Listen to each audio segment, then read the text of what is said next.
Hey there, friends. My name is Sarah Mastriani Levi. I want to thank you for taking time to join us tonight. As William and I were having a brief chat before we started recording, we were kind of reviewing what's been going on in our lives and a lot of the context of our lives and how much these healing conversations are just an extension of what's going on in our lives, that we can speak to it with relevance. And both being coaches and media people that are talking with people and interviewing people, so much of our lives are based around listening. And I often hear that from people. Wow, more than anything, you're a really good listener. You're always there to listen to me. And I'm sure that William can attest to that as well within his career, that he hears that a lot. And I'd like for him to join us. We've decided to have a conversation tonight around the topic of healing through listening, and to be, as we always are, honest and available and very vulnerable about the places where, when we're even listening to our bodies or listening to nature, that there's a quieting within us, but as another love language, listening as a love language, and how it shows up. So William, please join me. Hey there. Hello, good evening. Good evening.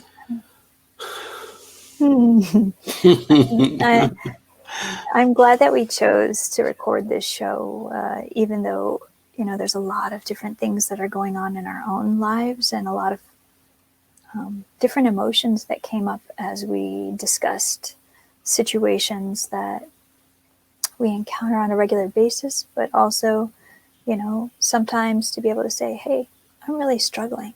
Right. And I need for you to listen to me tonight. Or being willing to receive the love of someone else who will listen to you. And for people to know that when someone takes the time, I feel like time is our greatest currency.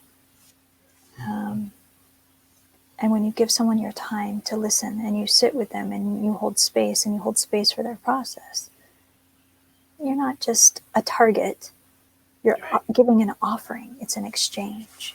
Right. How does that land for you?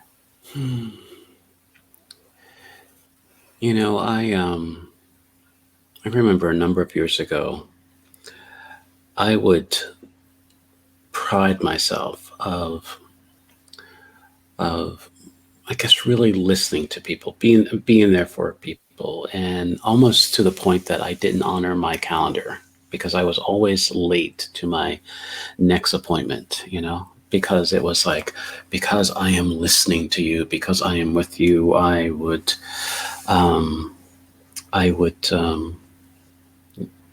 be willing to miss the next, and whatever it was, and I realize that that's not why I stayed. I didn't stay because I was totally present. It was this, I don't know, this validation of importance. That I was giving myself more importance by giving them importance, and all. It's just the cycle around. And so, really listening, right? Really being there for each other. I realized that. I mean, there's no time, and there's a perfect time, right? I it's like I now know when. I don't want to say I choose to stop time, but it's that I'm just focused and what I'm having a listening to, and for, and yeah, that's coming up. That it's really recognizing that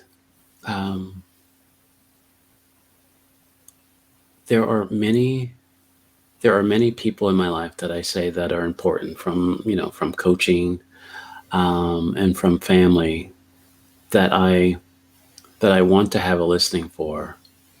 Mm-hmm. But many times it feels like, as they say, am I speaking to a brick wall, right? Type of thing.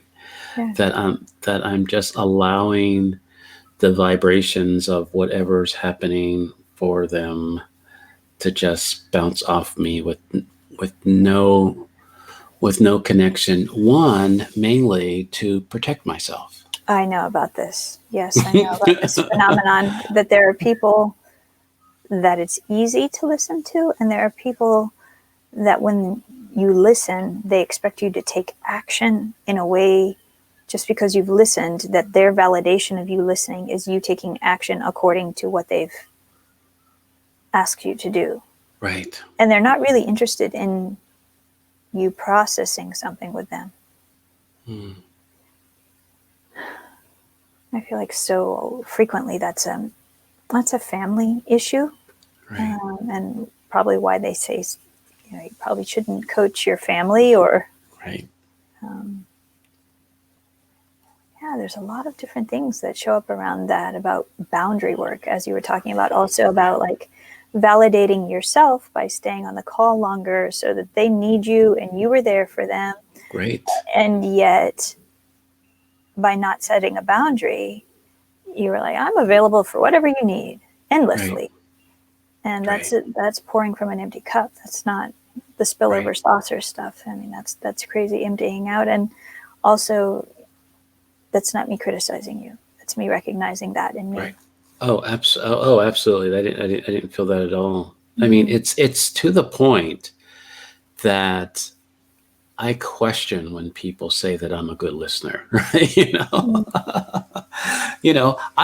When there was one time that when someone asked me what was my superpower, Mm-hmm. and I believe this, but I don't understand this. So that's where I live these days. Um, that I listen deeply. Mm-hmm. That's my superpower. You know what mine is? I'll tell you What? after you finish. Okay, I, I just, and it's like it's like it's true, but it doesn't feel true for me many times. And I mean, there's a lot of people on, on my show, One Word Conversations, that they will say, I really appreciate you having a listening for my thoughts. And it's like I invited you on the show. Did you think I wouldn't listen? I mean, it's like I just don't it's like understand. you're opening a platform for their thoughts, though, to be Right. represented, right? Right. Mm-hmm. So yeah, so really, embracing that, I listen deeply, and that's when I can make a difference. And then questioning is, am I listening enough? Right? Did I hear everything that I needed to hear, Mm-hmm. to either be in action or not in action, because of Mm-hmm. this. Yeah, that makes sense. So I think for a long time, I didn't really, in our communities that we circulate in, there's a lot of talk of this superpower stuff, Right. the languaging that didn't used to be, but like acknowledging non-traditional superpowers that exist that change the world. And after doing a lot of thought and questioning of people, I discovered that my superpower is the ability to ask questions to help people know their truth. Wow. So it doesn't always look as directed as, why is it true or not true that you are a good, deep listener? Like it Right. can be very much more nuanced than that. But I think that the listening there's some digestion in it. It's the reframe. It's also the echoing. And so people can actually Right. hear themselves. And these are all skills that as a coach, I don't know that I was really ever taught them, or I mean, it was mentioned, but it's like years and years of sitting and hearing people allows you to hear certain things. Right. And yet sometimes to our own stories, we are so blind. Right. Oh, absolutely. Absolutely. Absolutely. I mean, I can remember talking to a coach once. I can't remember, but I remember saying it because there was a guilt associated with me saying it, is that I was getting to the point that I was tired of helping people and not getting the benefit of it. Right. And that just felt so icky for me. Right.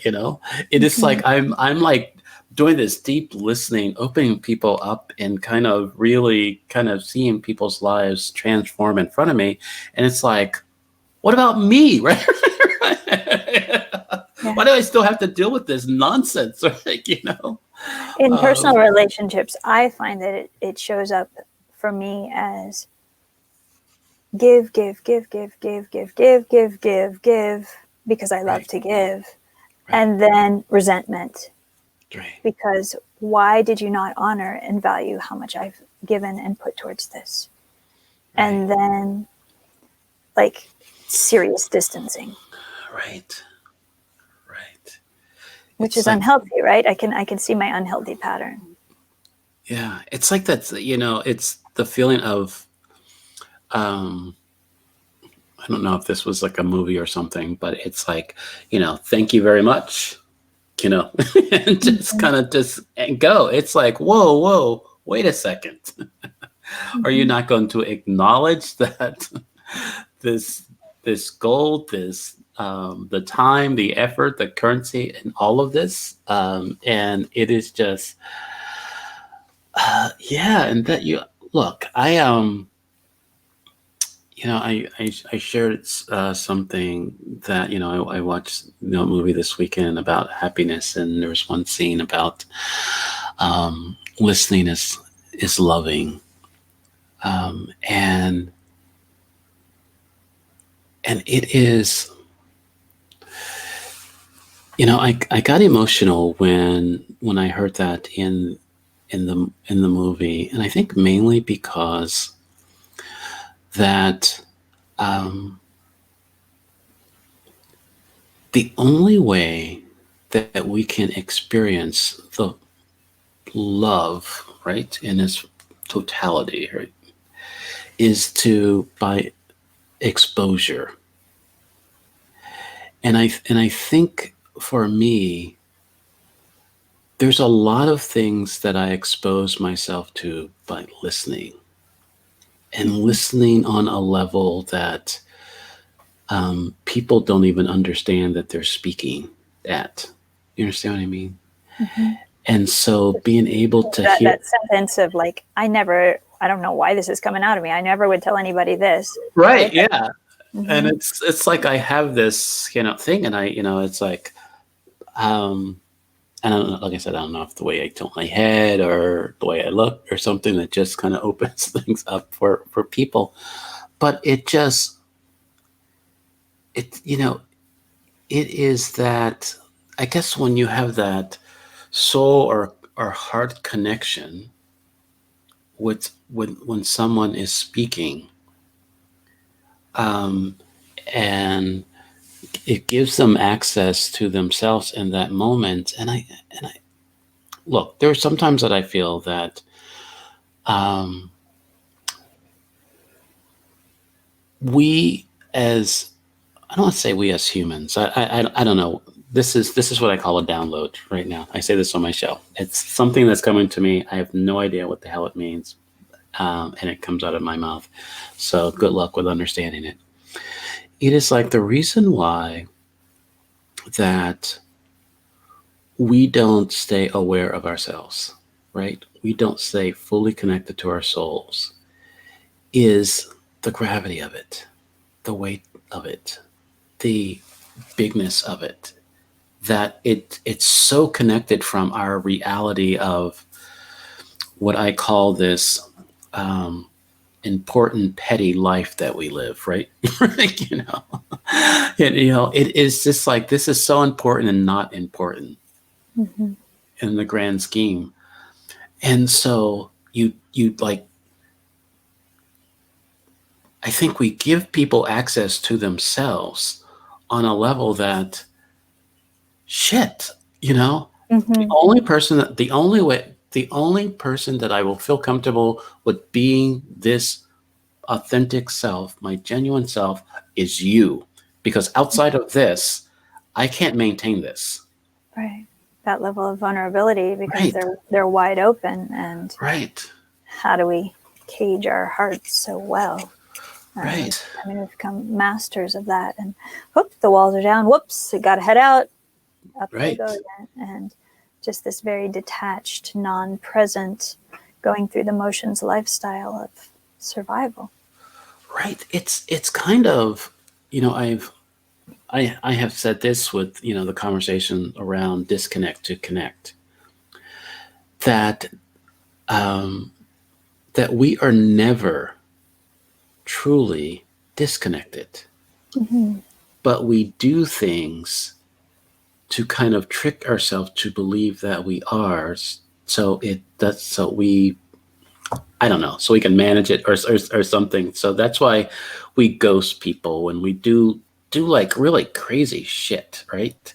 Painful. Just to Pain. like, right, to protect ourselves from ourselves. And the more that we lean into and listen to, right, ourselves, the more that we can see how connected we are. Mm-hmm. And then I, well, think we would treat ourselves better, and we would treat each other better. For sure. Um, and but we, like I said, we're conditioned to, okay, this is what do they say, that what's coming to mind? If you can't stand the heat, right? If you can't Get stand the out of the heat, kitchen. right? And Mm-hmm. we do that for ourselves. It's like, okay, it's getting hot in here right now. I can't stand this, so I'm just gonna go. Mm-hmm. You know, I am A going to wall. do things to let people know. Right, the walls, the disconnection, to kind of go that. For me, one of So where is the he? go ahead. No, I was going to ask you where I was trying to find the healing, right? Mm-hmm. Looking for the healing That's in that, and exactly what I helping was people going through that. into. Yeah. Yeah. So I know that when I feel really disconnected, and there's a paradigm that we're not talking about right now that I'd like to dive into in a minute, and that's the difference between being a Okay. coach and being a friend. But as Right. as coaches, and as people who listen to people on a regular basis, and as humans who hopefully are listening to the other humans that we're living around, one of the biggest keys for me is to go and really slow down, but really slow down in nature, like, and a walk that should have taken an hour and a half, like 4 hours of diversions of looking at minute details that I normally wouldn't, like zigzagging on a path. Right. And I know a lot of people are not built for that kind. They're like, I just can't. But the Right. slower you can get and connect with nature, and really just drop into that space, and the rhythm is so different than the rhythm that we're coming in with. We learn to listen to the trees. We learn to listen to the plants, the mycelium. I'm really big. I don't watch TV at all, but if I am watching a movie or something, it's usually a nature documentary or something of Hmm. that kind. And even better is just to be outside, and you reach that space of the divine, the sacred divine of timelessness. I wrote this week about a very powerful experience that I had walking along a path and seeing in a forest. People are, what's the saying? You can't see forest for the trees, the trees for the Right. forest, or something. Like, Trees to the forest, right? Yeah. so, but there was a tree that I've seen on that path, and it's pretty dense. Okay, it's not leafy now because it's cold, but I recognized the trunk, and it was uprooted. Huge tree, uprooted. And I was like, what the heck just happened here? And really felt called to continue to honor that tree because, I mean, she looked healthy. There wasn't anything that looked, she was just uprooted, like, here's a straight wind and down you go. Volunteer soul, Right. checking out kind of thing. And I really love to go, and I don't know why this is so interesting to me, but like to look at the roots and everything that was down in the ground that was holding it together, and who lives in that subhabitat, who's still living Right. there after she's down. And just really kind of sitting with her. And I'm saying her because it just felt very, very feminine, like, and I just heard kind of this invitation from Spirit to just go sit in the hole, sit in the grave that she'd opened up. Wow. And taking it really slow and just kind of like leaning back on the soil, and the soil's like falling all over me and falling off the roots, and I'm down there, and you know, summertime, that probably would have been stupid dangerous with snakes and whatever else would be awake to like wiggle Right. out. Right. But it was cold, and I was okay with it, and the soil was loose, and just this really robust, pungent scent of earth. I was just like, okay, talk to me. I'm so bad at letting go of things, even when it's time. How did you do that with your leaves? How did you choose to start again each year? How did you know to do that? How did you know to let go with your roots when it was time to transition and be willing to do it without a fight? You were massive. And I walked all along the length of the tree a couple of times, and I sat with my friends and forehead to forehead and just kind of like breathing in the power of this trunk, and that she was still supporting us even she had fallen over. And where do we, in our listening, continue to support people even when we've fallen over? Wow. And this tree will continue to decompose and go back into the earth and give back in different ways. And why do we hold on so hard when it's time to let go and transition? It's this trusting that nature has that we don't. And I know a lot of people will be like, well, trees aren't sentient and all of this is your blah, blah. Those aren't my people, so thank you very much. I feel very connected to this. Right.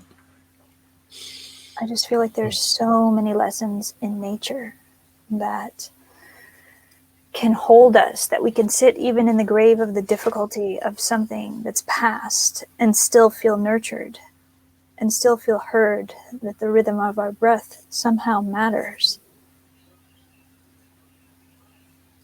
Yeah, it was a really beautiful, powerful experience. Very, very loving experience of looking, praying that something trickled in of the ability to let go. And then I kind of want to dive into what I was saying before about coaching and friendship, because you know, I'm friends with most of my coaching clients. I think you probably are too on some level. I think when you become holistic coaches, it's not like the Churnham and Burnham office style of how many can you rotate through a chair a day, you know? And having conversations with people who are like, so are we hanging out as friends, or is this a coaching conversation, and what differentiates? Do you want to dive into that, and then I'll add my thoughts about it? Yeah, it's you know, I've embraced the I have business conversations with a listening for your life. Mm, And nice verbiage.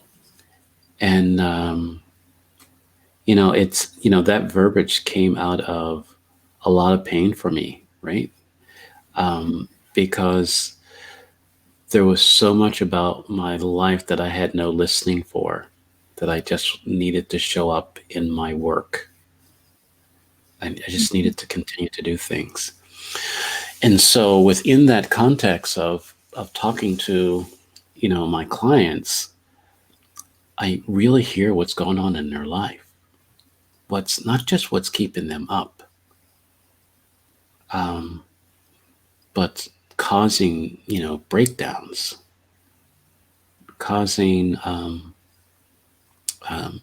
disconnections in relationships. All of those things that, try as they must, don't want to show up in their work or their endeavors, in their professional relationships, what they do.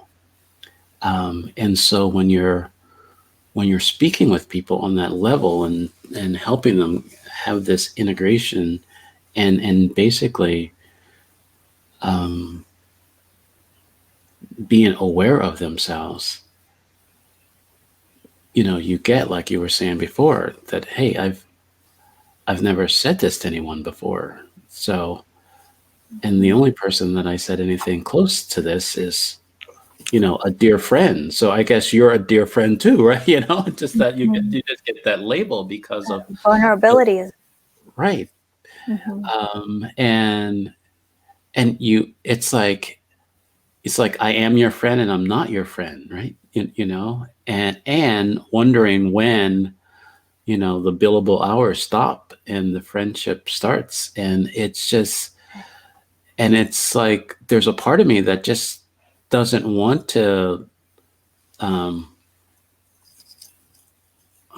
doesn't want to have clear boundaries and everything like that. Just kind of just say, look, it'll all work out. But I think because of my conversation around labels, it gets very sticky very quick. And then, depending on what they're dealing with, they're not dealing with, and it's like, hey, can I speak to my friend today? Can you stop being a coach right now? It's like, whoa, what's the attitude, right? It's like, and there have been times when it's like, whoa, wait a minute, this conversation seems more like a coaching conversation um, than a buddy, talking around stuff. So it's like, should we wait to have this conversation at our next, coaching session, or just kind of, include it, Mhm. send you an invoice, right? Right. It gets tricky. you know, yeah, It gets tricky because um, I don't work with people that I don't like. I like my right, clients. I like them. I would choose them to be my friends as well, because they're people of right, integrity and similar holistic outlook on life. And um, as a coach, they honor the skill set that I bring, the ideas, the advice, the action steps, or whatever they may be. And I definitely know this crossover of like, hey, how you doing? How you doing? That kind of introductory thing, and tell me about the kids, and then you just kind of run through the kids, and then you're like, oh shit, we're already like 10 minutes into our thing. I'll add 10 minutes on the end more about their stuff, but was this a friend conversation because I actually shared about my kids? right, Because for me, the major difference, like there's the coaching aspect of like we're working on goals or aspirations, and then right, it gets really nuanced when the goals are not things. They're right, like, I need to have a better listening for my wife, or I need to have a different way that I show up. And it's not like something that is like, it's like a non-count noun. You just don't know how much of it they're actually doing, so there are not metrics to see their success levels. And then when you don't have things that you're putting on paper, that's never really been my style of like being the results coach. But a lot of people are like, okay, I'm seeing this gradual shift through my life, but I don't have these landmark points that are defining how quickly I'm getting to where I want to go with how I communicate with people. And so many of the conversations go back and forth, and there is a small amount of sharing from like your own experience to make it a viable way of looking at something. I've seen it happen like this. So if I'm sharing from my experience, suddenly is that a friend conversation? It's so sticky. Right.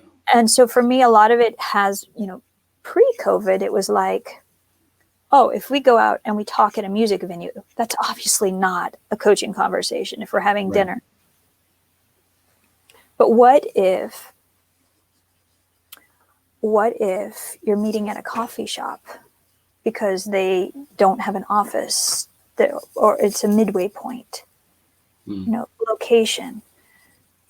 Is the conversation primarily focused on the client, or is it focused on, something that I'll hear people say, like group coaching is just a meeting and personal coaching is just a conversation. But for me, there's a part of it when they're like, or I've had people say, I wish that we were connected not only in a coach-client relationship and we could just hang out together.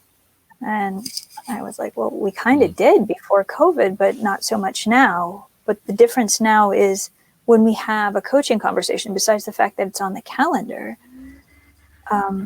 there is some level of like, are you asking about me? Right. Because although listening is loving, other people need to know how to listen to be a friend. Right. And I need that loving back, to know that this is somebody that I can be safe to be vulnerable with. Not only do I hold their deepest secrets, but where can I actually show up and share mine? Where is it safe?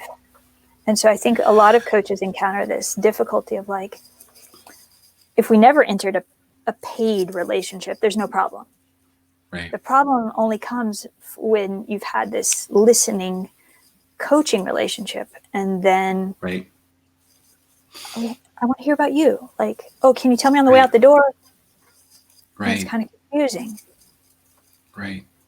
There has been times where, because of my listening, I something opens up for me, and sometimes I'll share it as this is insightful and something that beneficial, and kind of help you see this on the other side, or a different view. But there are many times that I keep it to myself because of what you were saying before about, okay, this is their time. So, they're paying me. Should I not tell them what I'm getting out of this? What I'm, the breakthrough that I get, I work to acknowledge people on, and how they're showing up, and the stories that they're sharing, and different things, and just wondering. I think there's many times that I will, there's a saying that how you do anything is how you do everything. It's like, I like that, and then I don't like that, because especially when there's moments when it comes up, it's like, oh crap, yeah, I do that too. But where I put my needs and desires off to another time, right? And so I was like, all right, I'm going to write a note to remember that this is an area that I'm going to address, because I can't do it now. I'm in a coaching conversation, right? I mean, it's like, all that other kind of stuff. And then it never gets to address. And there have been so many areas of my life, because of my listening, holding a space or something, that there were opportunities to have a mutual breakthrough, but then there was a feeling of, I don't know, professional etiquette or all that. Don't want to blur any lines, all that kind of other stuff, just to just to be there. And so I COVID has definitely changed, right? There's not that many, for me, coffee visits. There's just from one, Zoom call to the next, it feels like, and I have to remind myself that, this is a different call. This is a different day. This is a different, this is what we're talking about this week, because everything looks the same, right? It's like for me, it's like, Groundhog Day or something. So how I can really listen, there's something that I said in a coaching call the other day, that it was they shared something, and I says, oh, that sounds like something that I do, that I look without looking. And they're like, okay, explain that. That makes no sense. And so this is quickly how I explained it, is that, I'm looking for my keys. I asked my wife where my keys are. She says they're on the counter. I look, or I think they should be. So they're not there. So they're not on the counter. And then my wife comes to the other side of the counter and picks them up and hands them to me. So I was looking without looking. And I think there are so many ways that shows up in my life, in our conversation. I'm listening without listening. That I show up to conversations, saying I'm listening, wanting to listen, and not really, because it looks the same, right? Because we're on Zoom, we're on, this. So that is, listening of expecting what they're going to talk about. Right. Just like you're expecting where they're going to be on the counter, you're expecting what they're going to talk about. Right. And we miss them. And so really, the gift of being present, of loving, of opening yourself up to listening to, for me, sometimes, the craziest of things, right? But within that crazy and confusion is what's needed, right? For healing. I think, I don't know. I think if, and I hate this saying, and it's the only thing that comes out, throw the baby out with the bathwater. It's like you basically dismiss everything else that they're saying because I heard this, that I'm listening for this. It's like, there it is. Now you've gotten to the heart of the matter. Now you've this. And it's like, many times in my listening, there's a level of patience to really hear, not just what people want to say, but what they need to say, because we're listening. Does that make sense? Mm-hmm. In Japanese, there is a term for reading the air that's taught in basic. It's not like some poetic thing. It's kind of like a skill set that's taught from elementary age, or at least mentioned frequently. And it's very common practice that they're really good at reading the room, per se, being able to see that. And I often feel like what I'm being paid for is not just to listen to what people are saying to me. It's being paid to hear the words between the words, the words that are not being said. And not to come in with assumptions. I've been guilty of that, although. Right. But to, within that space of the silence, to ask the questions where the truth lies in there. You know, where's the truth hiding in that space of what's not being said, in the vulnerability between the words? And where are we not reading the air that we should be? Because that's not a skill set that is even, it's foreign to most people that I chat with, you know. Yeah. How does that land for you? Yeah, I think the biggest challenge that I have, and I think it's trusting what, you know, right. I love that, reading the air. But trusting what I'm reading. Yeah, that's a big thing. Right. It's like, this is what's in the space right now. Is that if this information just for me, or should I share this? Because sometimes when I share what I'm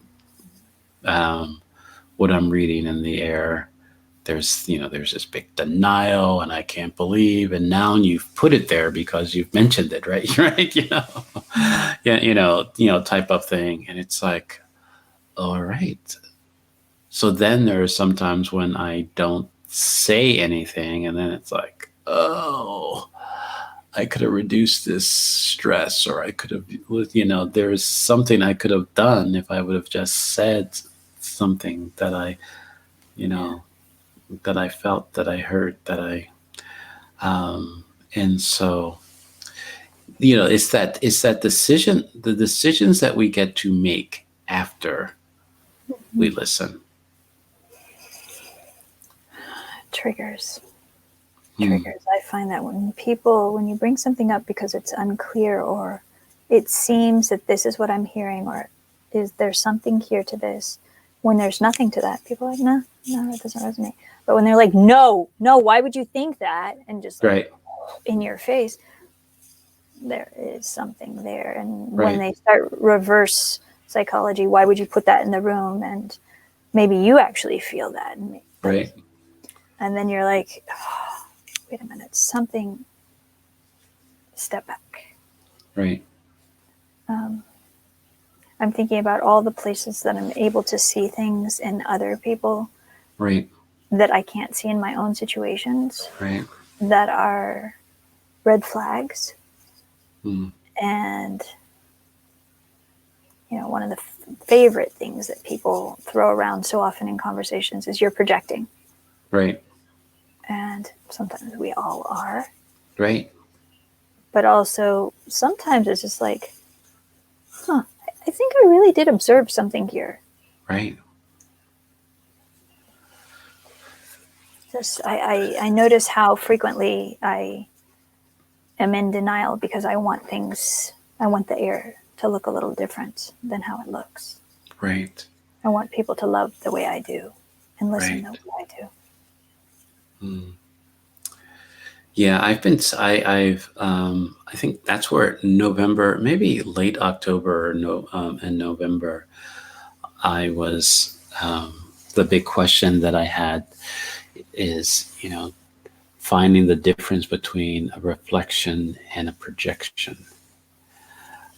Because there are some projections that that can, like, I don't want to say ruin your life, but I mean, it's like someone could project something on you and you could have it for years and it has nothing to do with you. Right.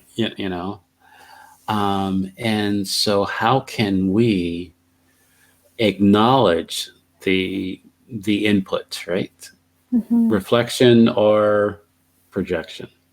Just acknowledge it and then make a decision how we're going to listen to it or bring it a part of our life. And I think most of the times when there's an inquiry, um, if it's an honest inquiry, I think it will quickly reveal itself to you what it is. Mm-hmm. If it's a projection or a reflection, Mm-hmm. and I think too often, I think I've mentioned here on my definition of communications, my working definitions of communications is Let's hear it. a brave sender and a prepared and willing receiver. Mm. And I think the reason why we don't communicate on a level that makes a difference is because the listener isn't prepared or willing to hear what is being said. And we can talk about the brave sender, but since this is a listening and healing, and so how can we prepare ourselves, as coaches, as friends, um, as partners? How can we prepare ourselves to receive information, heart information? I think that is a struggle for me many times, because I can tell you one way that my listening goes down is when I'm tired, right? Right? Is when when I didn't get enough sleep, or when I'm hungry or something. There's so much other thing that is occupying, it's like, I don't want to say occupying my ears, but but it's just my attention that allows me, that I recognize that I'm very short with people. Mm. Very, it's not, I'm not hangry or anything like some people I know. I won't mention any names, but That's not me, by the way. but it's not you, right? um, but um, but I know that my listening um, then becomes, almost a dagger. It's like, Mm. hurry up, get it, get it out. And it's like, there's no healing in that. Then a person that was brave enough to share something, right, is getting the message that possibly, what I'm saying doesn't mean anything. It's not important to you. All the things. And like I said, I don't want to trivialize it and just say, hey, yeah, you probably just need a Snickers. I don't know. But I know where I am as a friend, as a coach, and I think I'm getting better at this, is saying when I'm not present, that I'm not present, and just owning it, and just say, hey, there's a number of things going on right now for me, and I'm not present fully to this conversation, and but I will get present. I will, or something. But yeah, I think really being able to admit that and recognize that about ourselves, and I think that's, um, I think I'll speak for myself, most of my difficult communication that causes suffering, right, or pain, is because I something was present or not present that I didn't acknowledge. Mm. So either I was distracted, or there was some emotions involved, or there was something in the way of me just listening. Mm-hmm. Yeah. And so the more that I embrace that, the more that I can have healing through my listening, Mm-hmm. create that space. But it's like I said, there has to be a level of, I guess, honesty. It's not even frankness. It's just saying, hey, this is Like I zoomed out for a minute, or right. I, I need Help to me. change positions because this is really important to me to hear what you're saying, but I'm tired, or like Right. I can't seem to focus because my brain is on something else. And that's not usually an option. And as Right. coaches, we do have to learn to compartmentalize. Right. And it's like the dichotomy, because like compartmentalization is the absolute opposite of being honest, vulnerable, and present when you Right. compartmentalize something. And yet, as coaches, we have to take ourselves out of, I think anybody who does like body work or coaching or anything that's like directly absorbing the energy from Energy, someone right. else, Mm-hmm. you can't show up with all your shit and hope to be able to like Right. I mean, I can recall a really bad massage that I had. I don't even know what her hands did. There was nothing about her hands that was even relevant to how the massage went. It was Right. nothing inappropriate, but she just talked about her husband, how they had just split up, and how he was sleeping on the couch and having an affair with a secretary. And oh, you're a coach. Oh, I want to be a coach. And how much do you charge for this? And how much do you charge? And I was just like, wanted to get up in the middle of the massage and just be like, yo, I'm not paying for this. Like to be interrogated. Like, um, it was a bad massage, but it was a good lesson for me in like, make sure that none of your shit leaks into their shit kind of thing. Right. And yeah, that's a part of listening, Right. being able to be fully present and to be able to acknowledge like, yo, I was just thinking about what I was going to make for dinner. Let's go back. That's not what. Right. Right. Maybe you don't say those exact words. Like, Right. can you rephrase that? I really would like to hear that differently. I feel like it just kind of skimmed over. Like there's other Right. ways, but you have to get yourself Right. back on board to be focused, Right. to be a completely good listener. Yeah.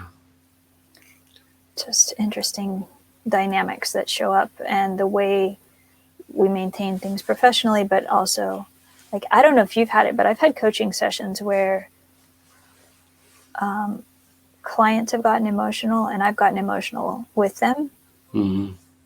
And, Yeah. There's a lot of people who are like, oh, that's so unprofessional. You have to be the one to hold the fort down and to be able to keep them safe and safe emotionally. And if you're reacting, but for me, it was just like so authentic and Right. present that it was okay. I don't know. Yeah. I will say for me, there's still a lot about me just in general managing my emotions.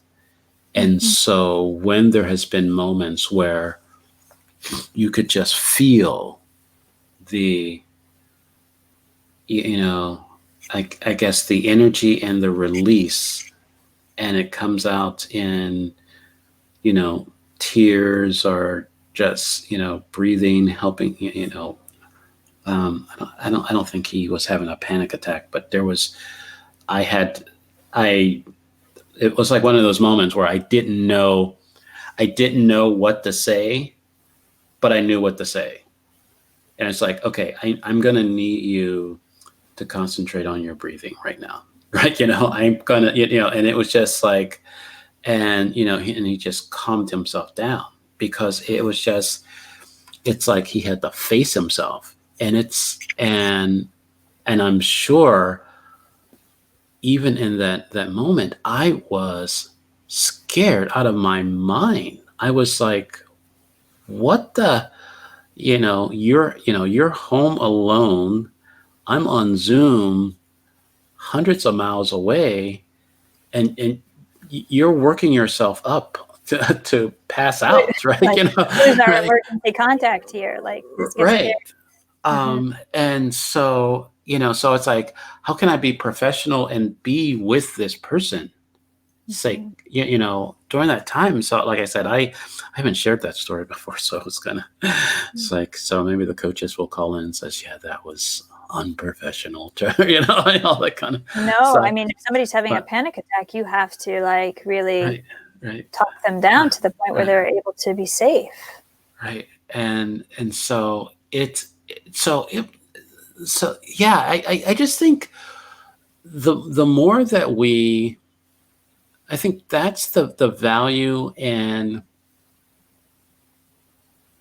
I guess the double-edged sword. That's what I wanted to say.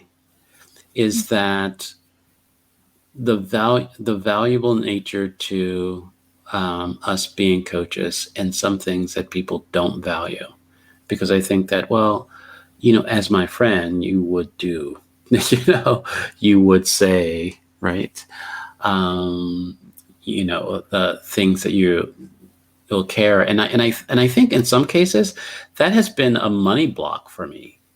That it's like, this is so much of who I am, the way I coach, the way I listen, the way I'm there for people is so much. It's like, I can't charge people for that. I'm just, I'm just being me, right? And what And if people would pay for just you being you? Because that wow, is helpful enough.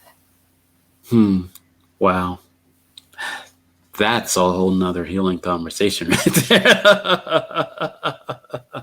And we've had a variation of that before, but it is like, you know someone someone said something recently that we are one of the streams of income that we have is um, is us just being ourselves. And I was like, I don't understand what that means, but I mean, it's just how you just show up. That is supposed to, it feeds you. It If you're living right, authentically, right? right, Because right, you walk your talk and you don't suddenly become William the coach. right, When you step into your office and the rest of the time you're William the asshole that, like right, doesn't like right, you are the same person and the wisdom right. that you bring. But, I often think about books. Books for me are voices. They're voices. Mm, I listen to a lot of books on Audible, but like every written book is a voice, especially right, like nonfiction. Fiction can be multiple voices, but this is my voice and my opinion on A, B, and C is like essentially what a nonfiction book is, plus facts that they find to support that. And how often, just you'll listen to a whole book and you'll only get that tiny nugget, but that nugget made the whole book right, worth it because it shifts the way you think about something. right. Oh yeah, I've had And that. that It's like, whoa, that whoa, whole wait a second. book, Right. that whole book is like the whole person. Hmm. And you can be there in silence listening, and you might just say that one nugget. That's all that they needed from the entire conversation. Hmm. Hmm. I think it reminds me of earlier in the conversation when it's like we have to listen to a lot of crazy to get to why we're here. Sometimes it's on a platter, and a lot of times you got to dig a little Right, bit. right. You got to dig a little. You got to dig a little. I think that is um, what I am getting from this call. Healing, um, um, healing through listening is just being with it, um, in everything. And sometimes there are some crazy, difficult things that we're with, Yeah, through all the emotions, through all you know the rational and irrational thoughts, um, healing is possible, it is possible. And listening is a big part of that. and listening is. So yeah, Mm-hmm. what are you getting? Listening is loving. Hmm. It's that Thich Nhat Hanh quote that I go back to of how can I love you more? It's not me competing with how I love someone else, but how can I offer more of my love to Hmm. you as listeners, as friends, as clients? How can I love you more? How can I hear you more? How can I hear you more deeply Hmm. if listening is loving? Wow. And being able to speak up when we need something, and actually believing that we're worth being listened to.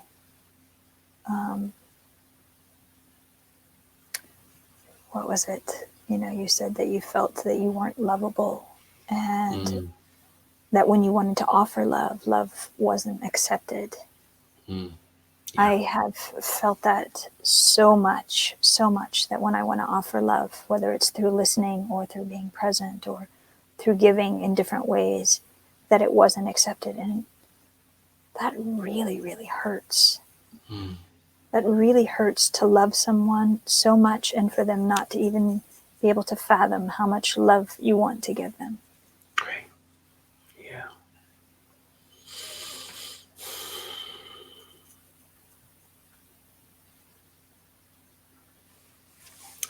And yet we still listen and love. Yes. I think this was really beautiful, and I know that it might not have felt quite as upbeat as some of our former conversations, Right. but I think that it's okay to sit in, difficulty or in sadness or in confusion, and not have to make it be something else because that's more enjoyable to watch or to listen, and to be really raw and authentic and say, yo, today's a day I really need to talk with somebody. And I know how this sounds, but I still need to say it. I'm hurting. This is hard for me. I'm emotional. I feel vulnerable. I feel raw. Are you big enough to hold that space for me to be that? Can you love me through my ugly cry? Can you love me through those moments when I don't need a coach? I need a coach, but I need you to just be you, and that's the presence of what I need in this moment, and that's all the coaching I need from you in this moment. It's, for me, the listening is one of the biggest gifts. It's very rare for me to be shouting. When I am shouting, it's like rapid fire, dragon fire breathing style. And then about 10 minutes later, I'm really chill, which is probably very indicative of how bad I am at releasing things in a timely fashion. It takes a lot to get me pissed off, but by the time I'm there, or I feel like I've been insulted or hurt, or you're not listening to me, I'm trying so hard to communicate and you're not listening, you're not loving me the way I love you by listening, then those are the places that are raw and that are difficult. So I want to thank our listeners for listening this far, for accepting us as we are, in our fallibility as coaches, as humans, as people who are here to really love you up through our listening, and also who sometimes need people to listen to us without having to shout. That's my takeaway. Great. Blessings, my friend. Blessings. Thank you so much.